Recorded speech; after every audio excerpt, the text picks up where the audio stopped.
Ni mu gihe Repubulika Iharanira Demokarasi ya Kongo ikomeje kunyura mu bihe bikomeye by'intambara impaka ku itegeko nshinga, ubutegetsi bushinjwa gukaza igitutu ndetse n'amakimbirane akomeje kubera mu burasirazuba bw'igihugu.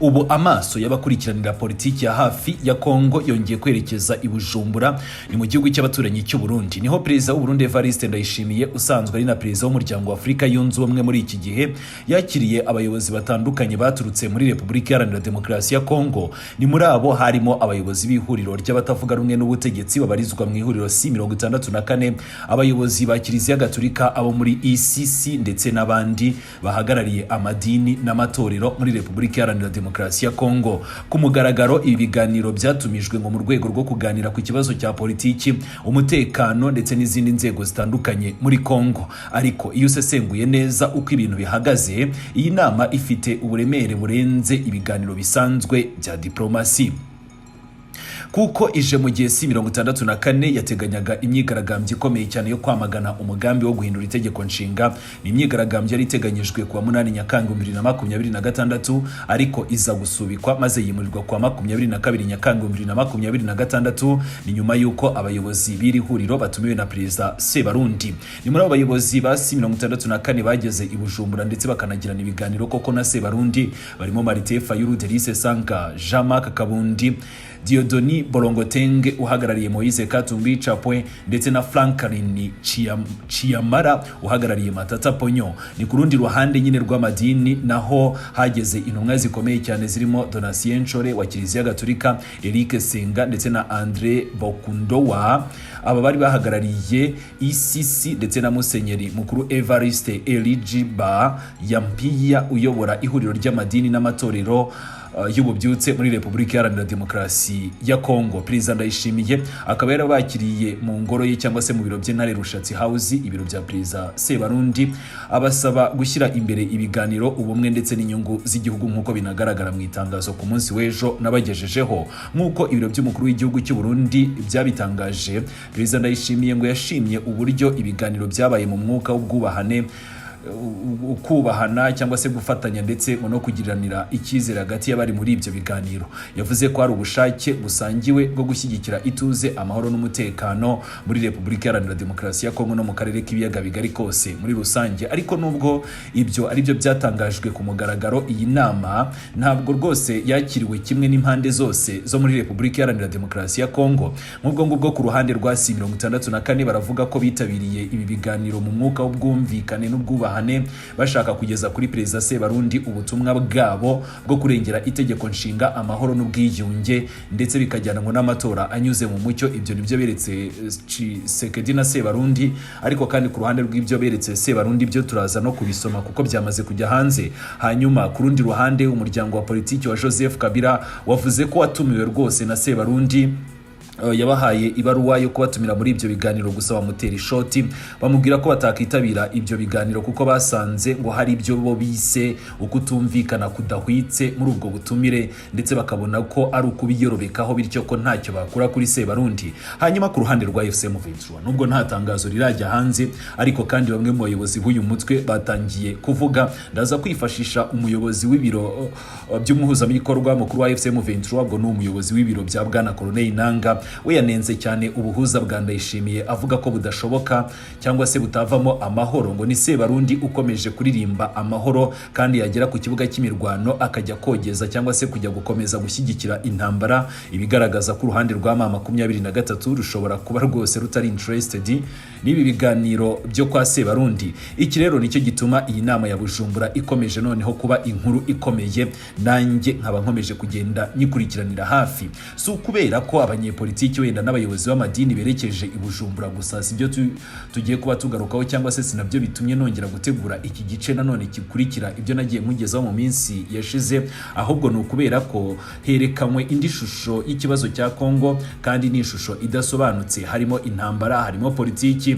harimo itegeko nshinga, harimo uburenganzira bwa muntu, harimo amadini, harimo opposition, harimo Kabila wanze kujya i Bujumbura, ndetse noneho harimo na FCM23 ivuga ko ubu buhuza budafite ishingiro shingiro ni mu gihe Uburundi ubwabwo ukomeje kugaragara ku rugamba. Bityo rero reba hasi handitse subscribe n'izimbye mu magambo noneho ijambo kurindi, reka turebere hamwe amakuru mashya ajyana n'ibyo kwa Sebarundi n'abakongomani.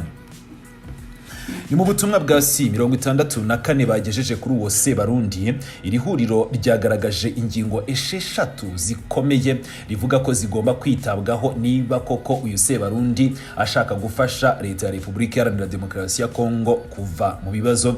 Nkibutsa ko batari gufata Sebarundi nka perezida w'u Burundi, bari kuvuga ko bamwumviye cyangwa se bemeye kujya kuganira nawe kuko bubaha umuryango wa Afurika yunze ubumwe. Ingingo ya mbere rero ni yihe mu byo bano baganire na Sebarundi bamugejejeho kandi bifuza ko akemura niba koko ashaka gufasha Tshisekedi kuba yakikura muri ibi bibazo cyangwa se niba ashaka gukemura ibibazo bya Repubulika Iharanira Demokarasi ya Kongo. Iya mbere ngo ni ikibazo cya Kongo kandi ngo ntabwo bashaka ko gifatwa nk'ikibazo cy'umutekano gusa, ngo ni ikibazo cyahindutse noneho urusobe.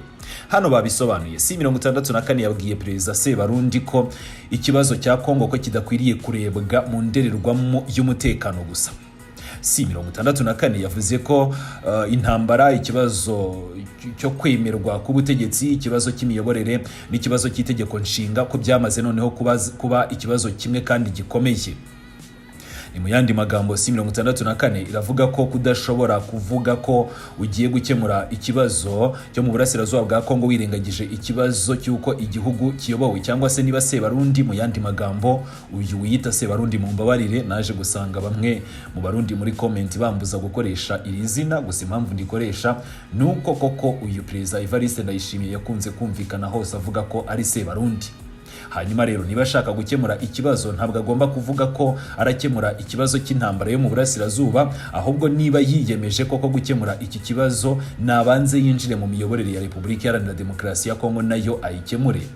Nguko ubutegetsi bwubahiriza itegeko nshinga ibyo bikemure, uko abatavuga rumwe na leta bafatwa ndetse n'uko abaturage bagira uruhare mu miyoborere, ibyo byose bagomba kubirebaho. Iyo ngo ni ingingo ikomeye cyane kuko iravuga ko amahoro muri Kongo atazava mu bikorwa bya gisirikare gusa, ahubwo kazava mu gukemura ikibazo cy'imiyoborere ndetse n'ubwizerwe bw'inzego ziyoboye Repubulika Iharanira Demokarasi ya Kongo. Ingingo ya kabiri ngo hari ukugarura ubusugire bw'igihugu, ngo kandi ibyo Sebarundi agomba kubifata nk'ikihutirwa.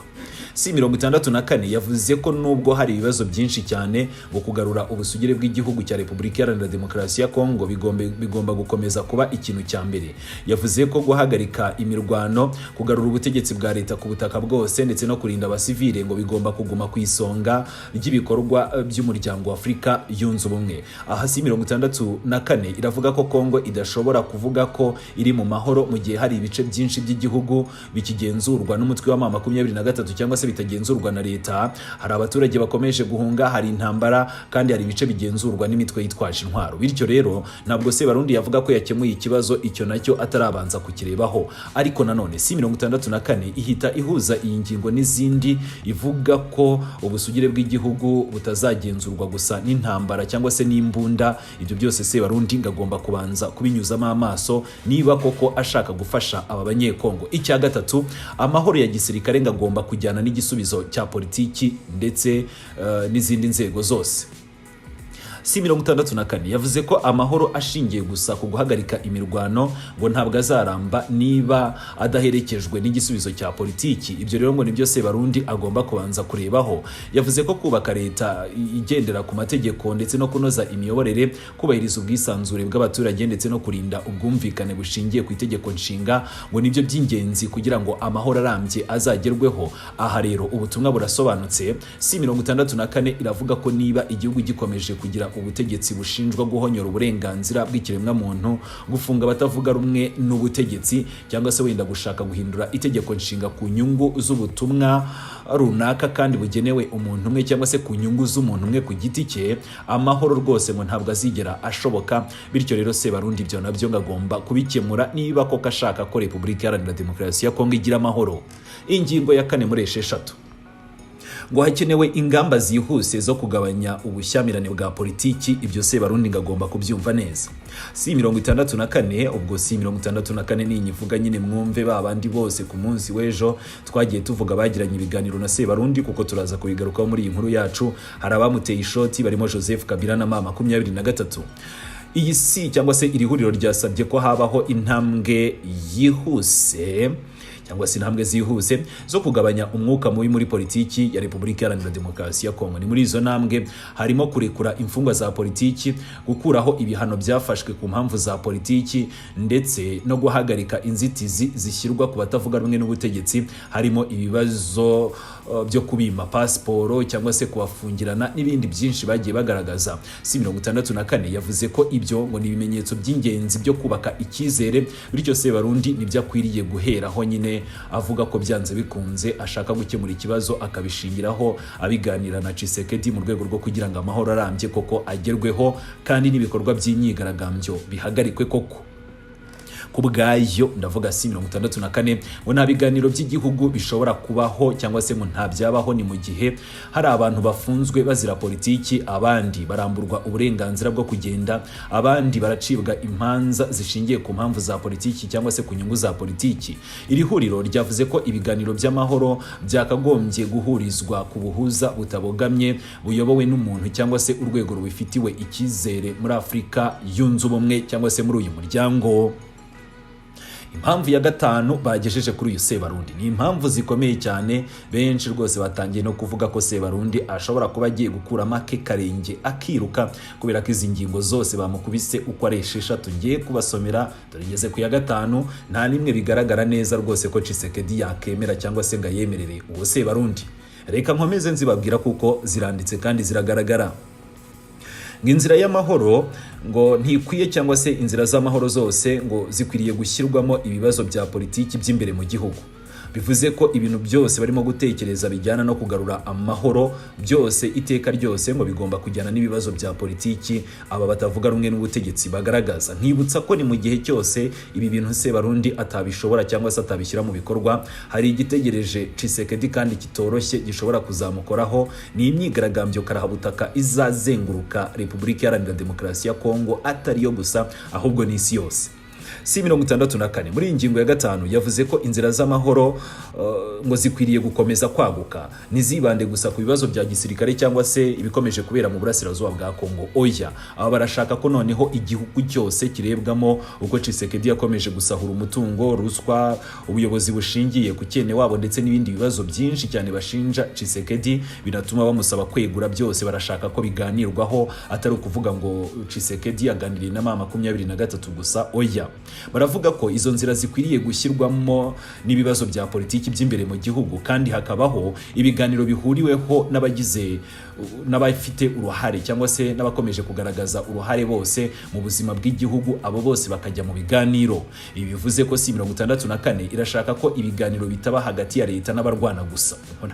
Nari maze kubigarukaho niko bimeze nk'uko babyanditse, ahubwo bo barifuza ko ibyo biganiro byaguka bikagera no kubatavuga rumwe n'ubutegetsi, amadini, societe civile n'abandi bafite ijambo ku hazaza h'igihugu cyabo. Ingingo ya gatandatu ari nayo ya nyuma, C64 yasabye ko roadmap cyangwa se inzira y'ubuhuza bwa Afurika yunze ubumwe ko yongera gutangizwa. Iyi ngingo yo rwose biragaragaza ko Sebarundi yayishobora, ariko reka nayo tuyisobanure.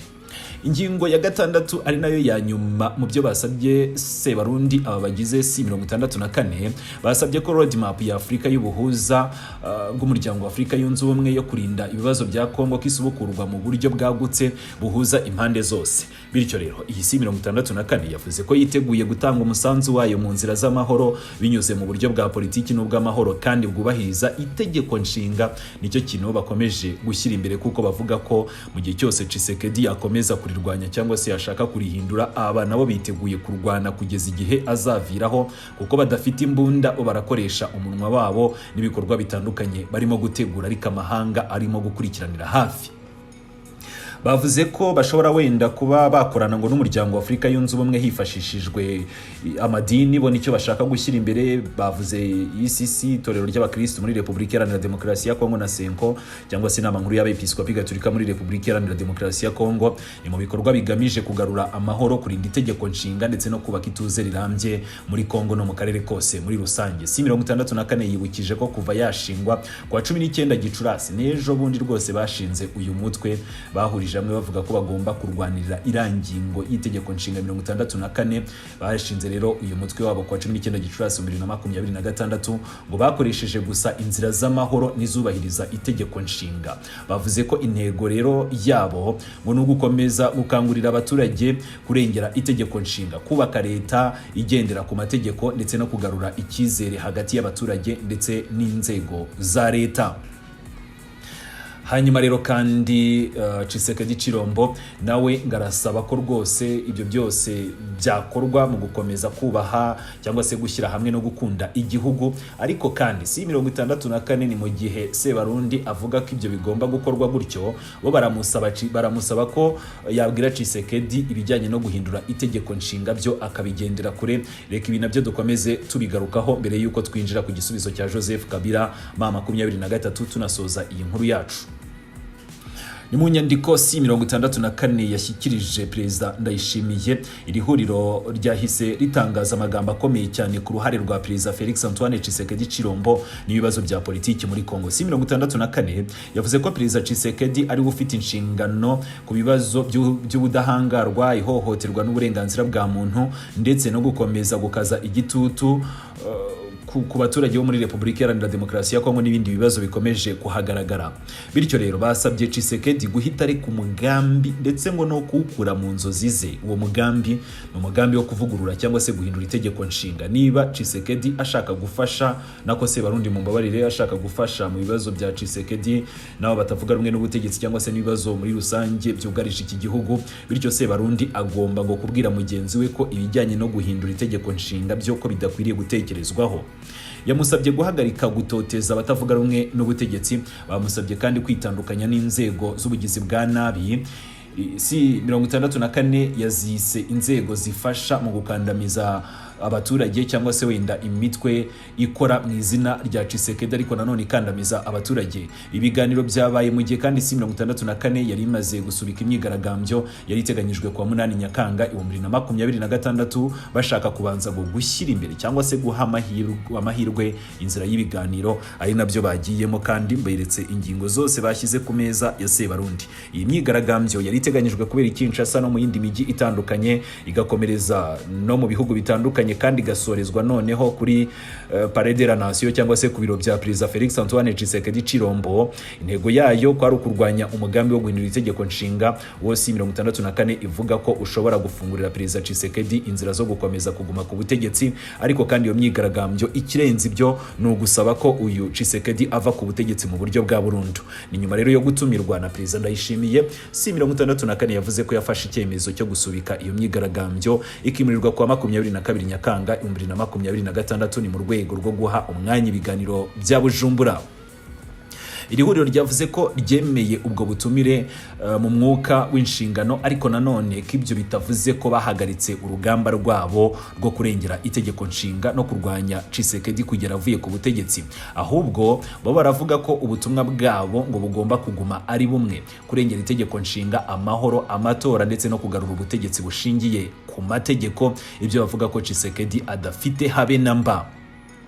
Aha rero niho abantu benshi bakomeje kubona ko Bujumbura itabaye gusa inama cyangwa se ibiganiro cyangwa se ubutumire cyangwa se ibikorwa bisanzwe, ahubwo twavuga ko Bujumbura yahindutse urubuga rwa opposition ya Kongo, aho yagiye kwakirwa na Perezida uyoboye umuryango wa Afrika yunze ubumwe bakaganira ku bibazo bitari 23 intambara cyangwa se umutekano, ahubwo bakaba baganiriye ku kibazo gikomeye cyane cy'ubutegetsi bwa Kinshasa. Niko bigaragara rwose utereye amaso mu byaganiriweho ndetse n'ibyo bagaragarije uyu Sebarundi bifuza ko akemura. Nubwo ariko kandi abayobozi ba C64 bitabiriye ubwo butumire bwa Perezida Sebarundi, ntabwo impande zose zatumiwe cyangwa se zifuzwaga zakiriye kimwe ubwo butumire. Umuryango wa politiki wa Perezida w'icyubahiro nk'uko bamwita Joseph Kabila watangaje ko nawo wakiriye rwose ubutumwa bwari bwaturutse mu biro bya Perezida Evariste Ndayishimiye, bari yabandikiye ibaruwa barayisoma barayakira, ariko ni nyuma yo gusuzuma ubwo butumire bwa Sebarundi bo bahisemo kumutera ishoti bamubwira ko batazigera rwose bitabira ibyo biganiro. Nk'uko byasobanuwe n'abavuga ku ruhande rwa Kabila, ngo basanze muri ubwo butumire harimo ibyo bise ukutumvikana cyangwa se ibidahwitse bituma rero batabona rwose ko bafite umwanya wo kujya gutakaza mu gihugu cy'u Burundi, cyangwa se ngo ntabwo bafite ubushobozi bwo kwitabira ibyo biganiro, ahanini babisanisha cyangwa se babihuza n'ibyo bavuga ko harimo ibitumvikana cyangwa se ibyo bafashe nk'ibidahwitse. Ibi ni ibintu bikomeye cyane kuko Joseph Kabila ni umwe mu bantu bafite uburemere bukomeye cyane muri politiki ya Kongo, ndetse mu gihe cyose ibiganiro byaramuka bibaye byagira ingufu ari uko uyu Joseph Kabila nawe abigaragayemo. Iyo umuryango we rero wa politiki uhisemo gutera ishoti cyangwa se kugaragaza ko perezida uyoboye umuryango wa Afurika yunze ubumwe ko yanditse mu ibaruwa cyangwa se ubutumire bwe ko harimo ibidahwitse, ubu nabwo ni ubutumwa bwa politiki. Icyakora cyo ku ruhande rwabo ntibashatse gutera amabuye abandi batavuga rumwe n'ubutegetsi, bahisemo kwitabira, bavuze ko ari uburenganzira bwabo, ntabwo rwose babavuzeho. Bavuze ko bidakwiriye kwihutira cyangwa se bo ntabwo bakwiriye ahanini gushyira imbere guca imanza kuri abangaba bitabiriye cyangwa se kuba hari opposition yahisemo kwerekeza i Bujumbura. Bavuze ko ibyo bitabareba, bo bavuze ko urugamba bahuriyemo ni rumwe, n'urwo kurwanya ibyo bise igitugu n'ubutegetsi bwa Chilombo, ariko nanone bagasaba ko imbaraga zose za demokarasi zikomeza gushyirwa hamwe nubwo buri ruhande rushobora gukoresha inzira zitandukanye.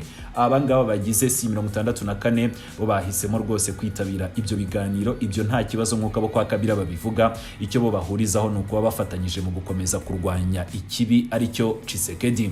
Ubutumwa bwabo bwari ubu ngubu, reka dutega amatwi ibyo abo bagiye Bujumbura bazagarukana, cyangwa se reka tubareke bagende ibyo bazagarukana mbere y'uko wenda bafata indi myanzuro, cyangwa se mbere y'uko twebwe tubashinja amakosa. Reka tubanze twumve ibyo bazagarukana. Banashimangiye ko igihe kigeze kugira ngo abatavuga rumwe n'ubutegetsi bagume hamwe, cyangwa se iki ntago ari cyo gihe cyo kugira ngo batatane, ahubwo iki ni igihe cyo kugira ngo biyunge, barwanye icyo bise ngo kugumana ubutegetsi bw'igitugu, kandi ngo bakorere hamwe kugira ngo habeho ihererekanya ry'ubutegetsi rishingiye kuri demokarasi, nguko uko abo kwa Kabila bakomeza babishimangira. Aha rero umuryango wa Kabila werekanye ibintu bibiri. Icya mbere, ntabwo wizeye neza ubuhuza bwa Ndayishimiye, ndetse hari ibyo bafatamo nk'ibidahwitse. Icya kabiri, ntabwo bifuza gucamo ibice opposition yagiye i Bujumbura ngo babafate nk'abantu bakoze ibidakwiriye. Oya, babaretse bajyeyo, ibyo bazaganira bazaze babihuze ku meza cyangwa se babumve. Ntabwo bashaka kubafata nk'aho babitandukanyijeho kuko bo bemeye kujya kuganira na Sebarundi. Hanyuma kandi n'ubutumwa bwa politiki bwitondewe, ariko nanone bufite uburemere ku ruhande rwo kwa Joseph Kabila. Hakurya mu burasirazuba ho byifashe bite tubihuza n'ibingibi byo kwa Sebarundi rero? Ni ku ruhande rwa FCM23, ubutumwa bwavuye kuri Yannick Chisora. Uyu ni umuyobozi w'ibiro by'umuhuzabikorwa mukuru wa FCM23, ubwo ndavuga Colonel Nanga. Ni ubutumwa bigaragara neza ko bukakaye. Impamvu nabushingiyeho nuko uyu nawe n'umwe mu bayobozi nyine ba FCM23 bivuze ko icyo avuze cyangwa se icyo afite tugomba kugifata n'ubundi ku ruhande rwa FCM23, nubwo nta tangazo turabona ryagiye hanze. Yannick Chisora yavuze ko ibi ari cyo yise ngo directory maneuver, cyangwa se ngo uburyo bwo gutinza ibintu cyangwa se gukina politiki aho gukemura ibibazo, cyangwa se uburyo bwo kuzenguruka ariko budafite agaciro, nabwo twapfa kubwifashisha muri ubwo buryo. We yagize ati, ni gute umuntu yahamagaza ibiganiro ngo by'amahoro ni mu gihe nyamara we akomeje kurwana n'abanyekongo abarwanya mu mirongo ya mbere y'urugamba, hanyuma uwo muntu akavuga ko arimo gutumiza ibiganiro ngo by'amahoro. Yabajije ati, umuntu yavuga gute amahoro kandi mu maboko yombi atari ko bimeze? Mu kuboko kumwe afitemo intwaro arimo kurwana mu burasirazuba, hanyuma mu kundi kuboko akavuga ko yitwajemo amahoro. Ibyo byashoboka bite? Ni ku ruhande rwa FCM23, ikibazo nyamukuru nuko Perezida Ndayishimiye afatwa nk'umuhuza ubogamye, kandi ibingibi rwose birazwi kuva kera. Impamvu nuko Sebarundi cyangwa se ubutegetsi bwo kwa Perezida Evariste Ndayishimiye burashinjwa kohereza ingabo muri Kongo by'umwihariko mu burasirazuba bwa RDC aho izo ngabo zivugwa mu ihuriro rirwana ku ruhande rwa FARDC. Niyo mpamvu Yannick Chisora yavuze ko niba Uburundi bushaka amahoro, intambwe ya mbere yakagombye kubanza gukura ingabo zabo muri Repubulika Iharanira Demokarasi ya Kongo aho kugira ngo bakomeze kurwanisha amaboko abiri, kamwe gafite icyuma kijya gutera abanyekongo akandi nako gafite inzira y'amahoro cyangwa se gafite ukunga abanyekongo. Aya magambo arashyira ikibazo gikomeye cyane ku buhuza bwa Sebarundi, benshi bagakomeza no kugaragaza ko budafite ishingiro cyangwa se ko budakwiriye, kuko iyo uruhande rumwe ruri mu ntambara rubona ubuhuza nk'uruhande rufite abasirikare ku rugamba, icyo gihe kuba umuhuza cyangwa se kuba umuhuza rwose yakakirwa n'impande zose biracyagoranye. Ibi rero bikanatujyana ahubwo ku kimaze iminsi kivugwa ko Sebarundi azatumira AFC M23. Niba abayobozi bamwe batangiye kuvuga amagambo nk'aya ngaya akakaye cyangwa se akomeye, twakwibaza duti ese M23 izumvira cyangwa se izemera ubwo butumire? Ese bwo ninabwemera niki kizabivamo? Ni nayo mpamvu ikibazo gikomeye kuri ubu ngubu gikomeje kwibazwa ni iki ngiki. Ese AFC M23 niramuka yitabiriye nyine ubu buhuza bwa Ndayishimiye, twakitega ibyiza cyangwa se ibibi? Dushingiye ku magambo ya Yannick Chisora, biragoye kubona AFC M23 yitabira ibiganiro biyobowe na Perezida Sebarundi ni mu gihe itakira ibisobanuro ku ruhare rw'ingabo z'u Burundi muri Repubulika Iharanira Demokarasi ya Kongo. Ni ku ruhande rwa Kabila aho ibintu bigeze cyangwa se ibyo tumaze kubonaho birasobanutse. Baratumiwe pe, ibaruwa barayibonye ariko barabitangaza ko batitabiriye. Ni ku ruhande rwa C64 bo baritabiriye ariko bafite ubutumwa bukomeye cyane, ngira ngo mwabubonye, bugaragara mu ngingo 6 zose nabasomeye, harimo n'ibikomeye bisaba Tshisekedi kureka guhindura itegeko nshinga, gukemura ikibazo cy'imfungwa za politiki ndetse no kwemera ibiganiro byagutse. Ibi kandi murabizi kuko uruhande rwa Tshisekedi narwo rurasobanutse, ibi byo ntabwo bishoboka. Itegeko nshinga rigomba guhindurwa kandi bijyanye no kurekura imfungwa cyangwa se kurekura abanyepolitiki byo nabyo ni ikizira, ahubwo akomeje kubafunga umunsi ku wundi. Hari n'amakuru kuri ubu ngubu dukomeje gukurikiranira hafi yemeza ko mu minsi iri imbere dushobora kubona abandi banyepolitiki ndetse n'abayobozi ba gisirikare i Kinshasa bongera gutabwa muri yombi. Ibyo nabyo bikajyana n'intambara ikomeje kubera mu burasirazuba bwa RDC, aho benshi muri abo bayobozi bakomeje kugenda, ndavuga abayobozi ba gisirikare ahanini, babeshya intsinzi ngo z'ibinyoma Tshisekedi Chirombo, bakamubwira ko bari gukubita umutwe twirwaneho kandi nyamara atari ko bimeze. Ibyo byose rero nabyo bishobora kuzavamo izindi ngaruka zikomeye. Ku ruhande rw'amadini reka narwo turugarukeho, bo bitabiriye rwose kandi basanzwe basaba ibiganiro by'ubwumvikane mu gihugu. Ibi byose rero bikerekana ko ubuhuza bwa Ndayishimiye bwatangiye yego gufatwa nk'ubuhuza cyangwa se bwatangiye gutera intambwe, burafatwa nk'ubuhuza bufite amahirwe, ariko nanone bufite imbogamizi zikomeye. Ibyo bikajyana nuko abafite ijambo nanone twavuga ko rikomeye ni M23 na Joseph Kabila bakomeje kugaragaza ko rwose ibi bazabitera ishoti, dushingiye ku byo batangiye gutangaza. Twihuse tugana ku musozo noneho. Ibiganiro bya Bujumbura byerekanye ko ikibazo cya Kongo kigeze ku rwego rwo hejuru. Si ikibazo cy'umutekano gusa, si ikibazo cya M23 gusa, si ikibazo cya Kinshasa na Kigali gusa, ni ikibazo gihuriwemo n'intambara, itegeko nshinga, opposition, amadini, igitugu, uburenganzira bwa muntu, busugire bw'igihugu n'uruhare rw'ibihugu by'abaturanyi. Ibyo byose twavuga ko byamaze guhurizwa hamwe. Perezida Ndayishimiye yakiriye batavuga rumwe n'ubutegetsi n'abayobozi b'amadini, bakaba rero basabwe ngo kugira ubumwe ndetse no kuganira mu mahoro nk'uko itangazo ryo kwa Sebarundi ribigaragaza. C64 yamugejejeho ingingo 6 zisaba gukemura ibibazo bya Kongo mu buryo bwagutse. Basabye ko hatabaho kugabanya ikibazo ku mutekano gusa cyangwa se gukomeza kuganira ku mutekano gusa, ibyo ntabyo bashaka. Basabye kugarura ubusugire bw'igihugu, basabye igisubizo cya politiki n'inzego za politiki zigasobanuka. Ibi bijyanye no kugarura ubusugire ntabwo bizwi niba M23 izemera ko leta yongera kugaruka hariya. Ibi nabyo ndabivuga ngewe nshingiye ku matangazo basohoye ni mu minsi yashize. Bamwe mu bayobozi bo muri Kivu y'Amajyaruguru by'umwihariko Vice Guverineri Manziwiri aherutse kwandika avuga ko Tshisekedi Chirombo atazongera gukandagiza ikirenge cye muri Rubaya. Ibi rero biragoye ko iyi ngingo Sebarundi azayikemura. Si ibyo gusa, basabye ko kurekura imfungwa za politiki no gukuraho ibihano bya politiki bikemurwa. Basabye ko ibiganiro bihuriweho n'impande zose bikorwa. Tshisekedi hari abadashaka, basabye ko roadmap cyangwa se ubuhuza bwa Afurika yunze ubumwe ko busubukurwa, ariko hagati aho ngaho Kabila, umwe mu bakinnyi bakomeye, we yahise atera ishoti avuga ko yasanze harimo ibidahwitse n'ibindi bintu yagiye agaragaza nkaho yafetse, ahita avuga ko we yasomye ibaruwa yanga kwitabira. AFC M23 nawe yanenze ubuhuza, ivuga ko Uburundi bushobora kuvuga amahoro mu kiganza kimwe bufite inkota mu rundi ruhande cyangwa se imbunda barimo kurwana mu burasirazuba. Ubu rero twavuga ko ibibazo bisigaye kuri ubu ngubu ni bimwe: ese Ndayishimiye ashobora kuba umuhuza wizewe n'impande zose, cyangwa se Bujumbura izaba nk'izindi nama cyangwa se ibindi biganiro byakomeje kugaragaza ko ikibazo cya Repubulika Iharanira Demokarasi ya Kongo kigoye kurusha uko benshi babitekereza, aho kugira ngo izo nama cyangwa se ibyo biganiro bivemo umuti urambye w'icyo kibazo. Igisubizo kizava ku ntambwe zizakurikiraho, niba ibi biganiro bizaguma ku rwego rwo kwakirana cyangwa se wenda gutanga ubutumwa cyangwa se gushyira ku meza ibyo basaba, bishobora wenda no kuba byakurura impaka nini cyane. Ni mu gihe tuzabona Sebarundi nta bindi biganiro yakiriye cyangwa se imyigaragambyo iteganyijwe kwa 22 ibaye koko. Ariko niba Afurika yunze ubumwe, ubwo ndavuga uruhande rwa Sebarundi, izabasha kubyagura cyangwa se kubikemura, ikinjizamo impande zose, mama 23 ikitabira, Joseph Kabila kitabira n'abandi benshi, bakubaka ubuhuza bwizewe, Kinshasa nayo igasabwa ko amadini, opposition, AFC M23 n'abandi bose ko bigomba kuba ngombwa ko bicarana na Tshisekedi. Ibyo nabyo rwose bizabibaye intangiriro y'urugendo rushya.